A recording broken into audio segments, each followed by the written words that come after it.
Chiederei a Paolo Legrenzi di accomodarsi, e la presentazione dei soci di Paolo Legrenzi è l'intelligenza degli umani alle prese con le macchine. E siamo grati a Paolo per la dedizione che ha all'istituto, che è veramente notevole. Grazie a voi per essere qui, grazie all'Istituto Veneto di Scienze e Lettere d'Arti, e vorrei ricordare il momento per me importante in cui sono diventato socio di questo prestigioso Istituto Veneto. Cito questo episodio non perché mi riguardi, ma perché è la premessa dei temi che tratterò in questa mezz'ora. Quando io, primo scienziato cognitivo, sono diventato socio di questo istituto, sono stato collocato nella sezione. Ci sono due classi, si chiama Scienze, Lettere e Arti, ci sono le scienze e ci sono le lettere e le arti. Io sono stato messo nelle lettere e nelle arti.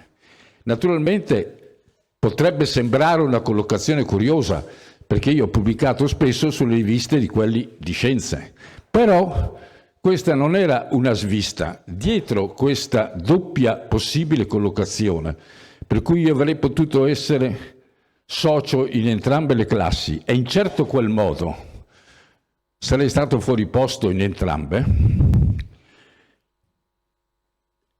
in questo problema di doppia collocazione c'è l'origine di quello di cui vi parlerò oggi in questa mezz'ora. Partiamo da una banalità. Tutti voi, visto che sono l'unico scienziato cognitivo in quest'aula, parlate tra di voi, vi mettete d'accordo, vi arrabbiate, vi emozionate, vi innamorate, vi odiate, tutti usando quella che gli psicologi scienziati cognitivi chiamano psicologia ingenua, psicologia popolare, psicologia spontanea, insomma la psicologia che noi utilizziamo nella vita di tutti i giorni. Naturalmente sarebbe facile obiettarmi che rispetto a quelli che in questa sala conoscono la fisica, per esempio la fisica delle particelle, in cui l'Italia ha avuto un grandissimo ruolo ed è stato anche nominato poc'anzi il premio Fermi, tutte queste persone altrettanto ignorano, così come ignorano le scienze cognitive, ignorano la fisica delle particelle, eppure vivono benissimo nel mondo, si muovono, si spostano, sanno che se io mollo questa bottiglia casca, sanno se la mollo, sanno che se la sposto così casca, e queste conoscenze noi oggi sappiamo che non sono acquisite nel corso della nostra vita, ma fanno parte della specie umana. Un bambino di 2 mesi lo sa già, che se cammina fuori da un bordo crolla e non lo fa. E questa è stata un'acquisizione degli studi degli ultimi 20 anni. Quindi si potrebbe pensare che si potrebbe vivere benissimo conoscendo la psicologia popolare o la psicologia del senso comune e ignorando le scienze cognitive, perché questo esattamente è ciò che avviene, per esempio, nel caso della fisica e nel caso di altre scienze che sono impenetrabili, perché trattano oggetti invisibili nel corso della nostra esperienza e vita quotidiana. Come è fatta la psicologia popolare? È fatta più o meno degli stessi elementi che già conosceva Aristotele. Noi abbiamo costruito non solo la possibilità di relazioni tra le persone, ma abbiamo costruito un'enorme massa di opere appunto letterarie ed artistiche utilizzando l'esame, l'osservazione di noi stessi dentro di noi con l'occhio della mente e l'osservazione del comportamento delle altre persone nel corso della vita quotidiana. In questo la psicologia che tutti noi usiamo, che anche gli scienziati cognitivi usano se non sono pedanti quando sono fuori dai loro laboratori e dai loro studi, in questo, come dicevo, potrebbe sembrare il parallelo con altre scienze contemporanee. Cercherò di mostrare in questi 25 minuti che le cose non stanno così. Cioè le scienze cognitive hanno un impatto oggi sulla nostra vita contemporanea. Molto spesso le persone non se ne accorgono per il semplice fatto che le ignorano, mentre possono vivere benissimo ignorando la fisica delle particelle. Se per caso alcuni di voi hanno visto un film che ha vinto quest'anno molti premi Nobel, Oppenheimer, nel film Oppenheimer cerca di spiegare alla sua amante la fisica delle particelle, cioè che in realtà la realtà non è fatta di questo tavolo, di questo computer, di questo microfono, ma sono delle particelle invisibili che si muovono e che hanno delle cariche, insomma una cosa totalmente misteriosa. Dopo 3 minuti, siccome il film sarebbe diventato noioso, lui rinuncia e dice: noi tratteremo l'arte, tra te e me il rapporto sarà fatto appunto sulle lettere delle arti e non con la scienza. Quando inizi? Perché? Allora uno può domandarsi, perché la storia delle scienze cognitive oggi, che hanno uno sviluppo tumultuoso, tale per cui, come diceva poc'anzi il nostro Presidente, il futuro non è più quello di una volta?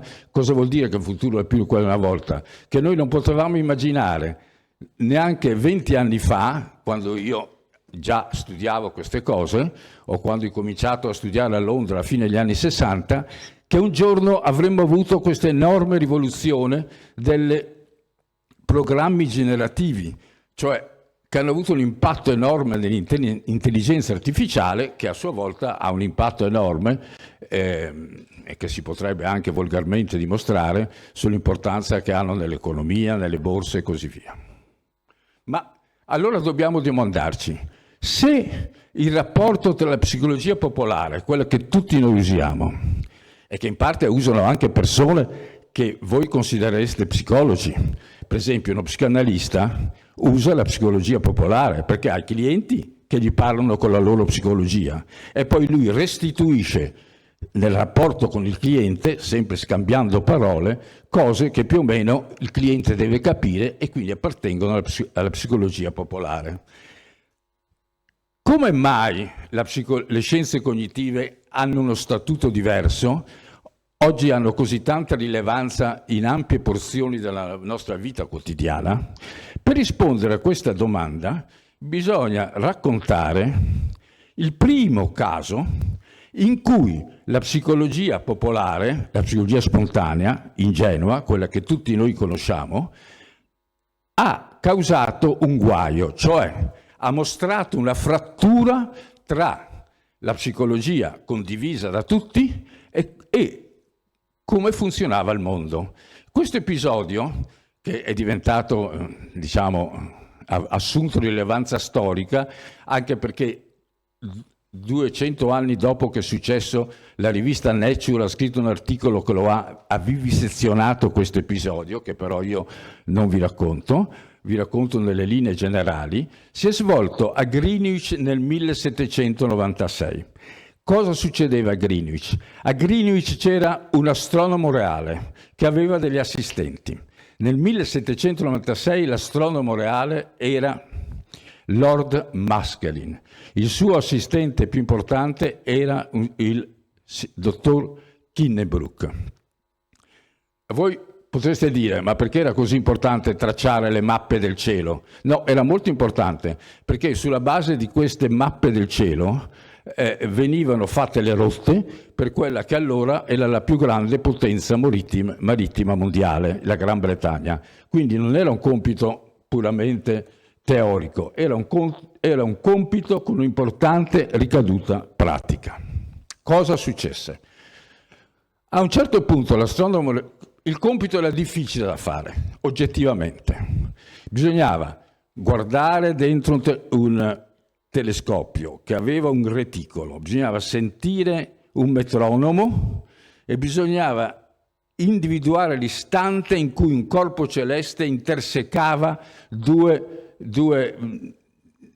barre di questo reticolo e poi bisognava subito registrarlo, perché non è che uno si ricordava a memoria i dati e quindi era un compito al di là delle capacità sensoriali medie di una persona, nel senso che, come si scoperse dopo, le persone sono diverse nelle loro capacità di attenzione. Oggi è facile accorgersi, perché se voi andate in macchina con un collega, vedete che ci sono alcuni che hanno capacità di attenzioni superiori ad altri. Allora però non era facile.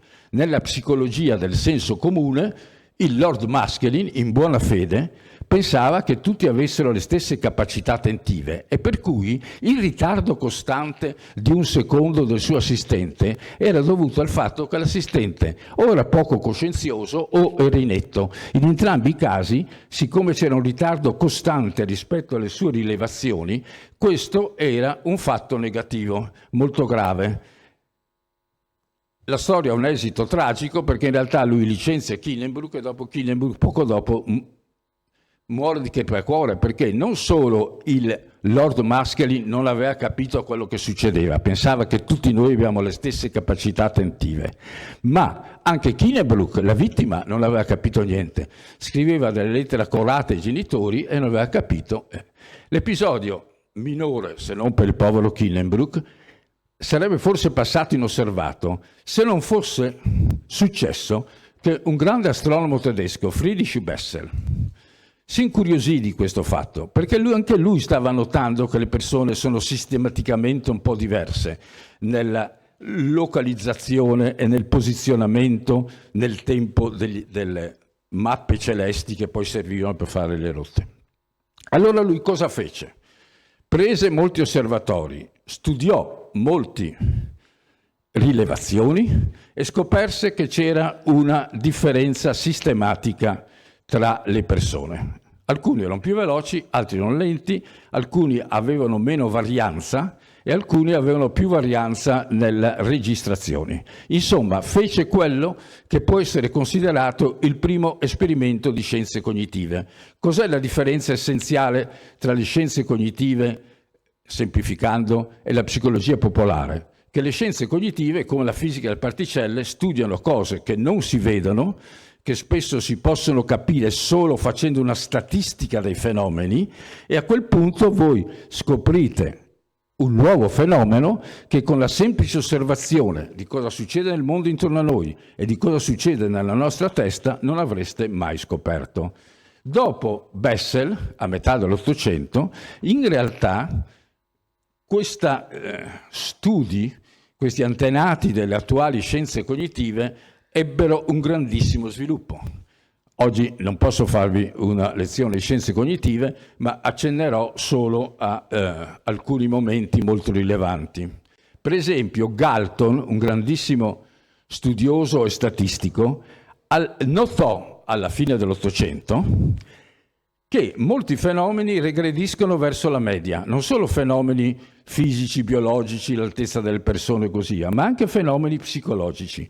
È interessante perché il più importante scienziato cognitivo che è morto da pochi mesi, Daniel Kahneman, autore del libro più noto, il capolavoro di scienze cognitive attualmente nel mondo, anche in Italia molto diffuso, si era accorto quando lavorava per l'esercito israeliano che mentre gli addestratori dei piloti di aerei premiavano i voli, l'atterraggio è la cosa più difficile che fai quando impari a andare in aereo, tutto il resto è più facile. Alcuni atterraggi quando impari vengono bene ed altri vengono male. In realtà tutto lo spreco di emozioni, i premi, le punizioni erano inutili perché semplicemente era governato dalla regressione verso la media, cioè delle volte facevano bene, delle volte facevano male. La legge che governava questo apprendimento, dopo mediamente facevano sempre meglio, ma la legge che governava la singola prestazione è la regressione verso la media. Questa è una legge potentissima e invisibile che tocca moltissimi comportamenti e fenomeni umani. Poi lo stesso Galton, che era un genio, molto vecchiotto, in pensione, scoperse ad esempio un altro fenomeno, anch'esso controintuitivo. Molti di questi fenomeni delle scienze cognitive sono fenomeni controintuitivi. Scoperse, ad esempio, andando a una fiera di un villaggio nella Cornovaglia, che il giudizio medio che tutti i partecipanti a una fiera faceva rispetto al peso di un bue appena macellato era mediamente meglio del giudizio fatto dagli esperti, cioè i macellai, gli allevatori e così via. Cioè che ampliando molto la popolazione a cui voi chiedete un parere, il parere in realtà diventa sempre più preciso ed accurato. Le sto abbacinato da questo fenomeno perché era un aristocratico inglese elitista e allora scrisse un articolo proprio su Nature all'inizio del secolo scorso che si chiama The Wisdom of Crowds, la saggezza delle folle, cioè in realtà le folle fanno meglio di pochi esperti. Tutto questo filone continuò nel corso del secolo scorso, però cosa successe? Cos'è il grande cambiamento che prelude al fatto che oggi il futuro non è più quello di una volta nel campo dell'intelligenza artificiale e delle scienze cognitive? Fu il fatto che invece si passò dagli organi di senso alla memoria, al ragionamento e così via, a tutte quelle cose che adesso questo iPhone sa fare. Quindi queste protesi della nostra mente non riguardarono tanto gli organi di senso come nell'episodio che vi ho ricordato di Maskelyne e di Kinnebrew, per quanto rilevante, perché poi tutto lo sviluppo industriale, le catene di montaggio e così via riguardavano l'ergonomia cognitiva, riguardava ancora gli aspetti del corpo umano sensoriali e motori, ma riguardava gli aspetti più, vicini a quello che da sempre avevamo considerato la nostra quintessenza, cioè la razionalità. Ora, è ben vero che se voi prendeste gli specialisti in questa sala di varie discipline, di giurisprudenza, di architettura, di storia, questi studiosi hanno sviluppato dei loro strumenti specifici della loro disciplina. Però, non so, uno storico ha una teoria delle fonti, un architetto sa un po' di percezione, un economista naturalmente sa quegli aspetti del comportamento economico delle persone comuni e così via. Però la base di queste discipline, che riguardano appunto le lettere e le arti, oppure un letterato sa la teoria delle emozioni che può trovare in James, per esempio in William James, fratello del famoso psicologo. Però la base di questi saperi, la base di queste discipline resta sempre la psicologia popolare del senso comune, quella che usiamo tutti noi, tutti i giorni, trovandoci bene. Il fatto interessante, in particolare dell'intelligenza artificiale, è stato quando noi abbiamo inventato delle macchine, gli uomini, hanno inventato delle macchine che sapevano fare funzioni cognitive. E in quel momento, inventando quelle macchine, hanno inventato anche mondi per cui noi non eravamo stati progettati. Mentre tutti i mondi che hanno a che fare fino a quando abbiamo 2 mesi sono mondi per i quali la specie umana ha già la dotazione delle capacità per muoversi, in realtà questi nuovi mondi artificiali, in particolare tutte le capacità che sa fare una macchina come un computer, sono mondi che cozzano, come era successo quella volta tra Kinnebrew e Maskelyne, quando Maskelyne, che non sapeva come funziona la coscienza e la scambia per poca coscienziosità e licenzia, per questi mondi noi non siamo stati progettati, perché l'evoluzione della specie umana, come ci ha insegnato Darwin e poi ci hanno insegnato con molto più dettaglio i genetisti e così via, non ha avuto lo scopo di progettare persone razionali o persone che avevano una visione oggettiva della realtà. Il suo scopo era progettare esseri che si riproducessero meglio, che vincessero nella riproduzione. E questo ha fatto sì che quando noi abbiamo introdotto queste nuove macchine, abbiamo creato anche dei nuovi mondi. E creando questi nuovi mondi abbiamo creato dei mondi ai quali noi non siamo stati adattati nella lunga storia dell'evoluzione naturale della nostra specie. Noi non siamo stati costruiti per falsificare le opinioni o le credenze, una cosa che oggi è diventata molto importante. Noi confondiamo la notorietà con la verità. Non siamo stati costruiti per fare calcoli probabilistici. È molto facile mostrare che noi oggi ciò di cui abbiamo paura non è ciò di cui abbiamo pericoloso, non è ciò che è pericoloso. Ho tenuto una conferenza 2 anni fa in occasione della pandemia proprio su questo tema, la scissione tra paura e pericolo. Non siamo stati progettati per moltissime altre cose, tant'è vero che alcuni studiosi che hanno riflettuto sugli strumenti del loro lavoro, prendete un classico come Bloch, che ha scritto l'Apologia della storia, lui aveva una teoria della causalità, cioè cos'è la causa di qualcosa che succede, problema centrale per uno storico, che dopo un settore dove ho lavorato anch'io si è dimostrata sbagliata. Lui aveva una teoria della causalità ingenua. Così come molto spesso nella psicologia popolare si confonde la nozione di causa con la nozione di correlazione. Potrei andare a lungo in questo tipo di esempi, ma tutti questi esempi sono per dimostrare che il rapporto oggi tra le scienze cognitive e la psicologia popolare non è analogo al rapporto tra la fisica ingenua, quella che ci serve per muoverci nel mondo, per capire che se io sposto questa bottiglia casca, non è analogo, perché sempre più porzioni della nostra vita quotidiana, che è stata da sempre governata dalla psicologia popolare, diventano influenzate dai prodotti tecnologici fatti dalle scienze cognitive e dall'intelligenza artificiale.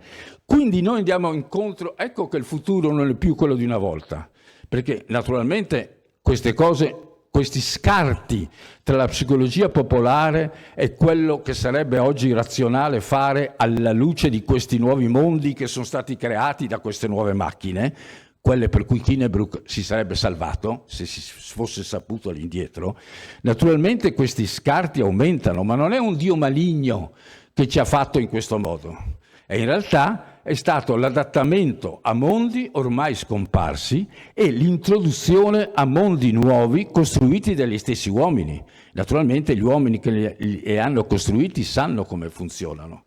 Però oggi siamo passati dalla saggezza delle folle di più di un secolo fa, al fatto che in realtà molti pochi governano le folle. E questo è l'effetto della complicazione di questi nuovi mondi introdotti da queste nuove macchine che toccano proprio le scienze cognitive, cioè toccano il pensiero, il ragionamento, tutto questo tipo di capacità superiori che tradizionalmente venivano chiamate la razionalità umana, che è altra cosa dall'intelligenza. Il ritmo in cui questo processo si espande diventa sempre più veloce. Qui possiamo trovare, visto che le scienze cognitive sono state innescate dagli astronomi, possiamo trovare un altro parallelo, perché la distanza che c'è tra la psicologia popolare, quella che tutti noi condividiamo, e anche la psicologia incorporata in certe discipline.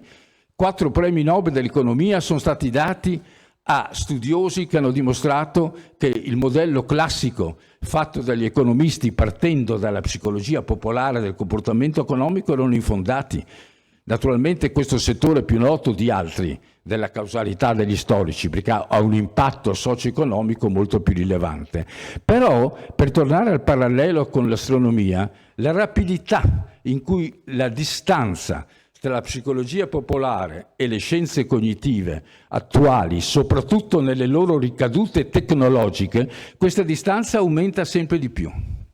E per chiudere questa mia conferenza, perché sono le 12:10, e visto che sono in questa sede, vorrei ricordare una famosa conferenza che nel 1925 ha fatto l'unico amico che aveva Wittgenstein veramente a Cambridge, un grande statistico, matematico e logico, Frank Plumpton Ramsey. Frank Plumpton Ramsey nel 1925 si reca a Londra nella sede dell'Aristotelian Society e fa un discorso che è l'ultimo nella raccolta dei suoi scritti, anche che in Italia è stata tradotta da Feltrinelli, e spiega in una seduta come questa che ormai prossimo secolo, un po' alla volta, mentre la tradizione dell'Aristotelian Society, che era molto antica, era che i soci erano tutti su un piede di parità. Allora io facevo una conferenza e dopo potevamo a tavola parlarne, scambiarci, e altri dicevano la loro e così via. Questo non sarebbe stato più possibile, perché le discipline diventavano troppo tecniche e quindi loro, con ironia, lui dice, avrebbero potuto a pranzo poi dire soltanto io sono stato a Grantchester, che è una località vicino a Cambridge, e io no, cioè scambiarsi quelle espressioni di vita quotidiana che sono appunto quelle la cui trama è la psicologia popolare. Ecco, io credo che passato un secolo esatto dal discorso famoso, famoso per quelli dell'Aristotelian Society, non dico che sia famoso, però comunque è stato tradotto nella raccolta di Feltrinelli, io credo che adesso in questo secolo siamo arrivati a questo punto. Se almeno quelli del settore di scienze del nostro istituto, della classe a cui io avrei dovuto forse appartenere, visto che ho pubblicato su Science, che è una rivista tipica di scienze, se raccontassero le tecniche, se io adesso raccontassi le cose tecniche della differenza tra il modo di ragionare dell'uomo e il modo di ragionare di un sistema come ChatGPT o Gemini, che sono gli attuali programmi generativi in grandissima voga, che cambieranno probabilmente l'orizzonte della nostra vita nei prossimi anni, in realtà non mi sarebbe bastata mezz'ora, assolutamente, e avrei fatto una lezione che probabilmente sarebbe stata capita solo da una classe delle nostre due classi anche perché le conseguenze del fatto che noi siamo stati progettati adattandoci a dei mondi molto antichi, come aveva intuito Darwin e come poi noi sappiamo con molto più dettaglio nell'ultimo secolo e mezzo, perché abbiamo scoperto la genetica, anche perché molti fenomeni sfuggono se voi non fate gli esperimenti, cioè se non studiate condizioni particolari attraverso il metodo sperimentale e la statistica. Dopo di me si parleranno di campanili. I campanili sono le ombre dei campanili, vengono sempre interpretate come se la luce cadesse dall'alto, perché noi per centinaia di migliaia, per milioni di anni abbiamo avuto come fonte di luce la Luna e il Sole. Oggi, da 200 anni, noi abbiamo tecniche per illuminare un campanile dal basso. Se voi fate delle ombre strane, voi vedete il campanile, non solo l'ombra vi accorgete che è strana, ma potete fare degli effetti che potete vedere nel quadro di Magritte, la Guggenheim, qua da un quarto d'ora, che si chiama L'impero delle luci. Grazie.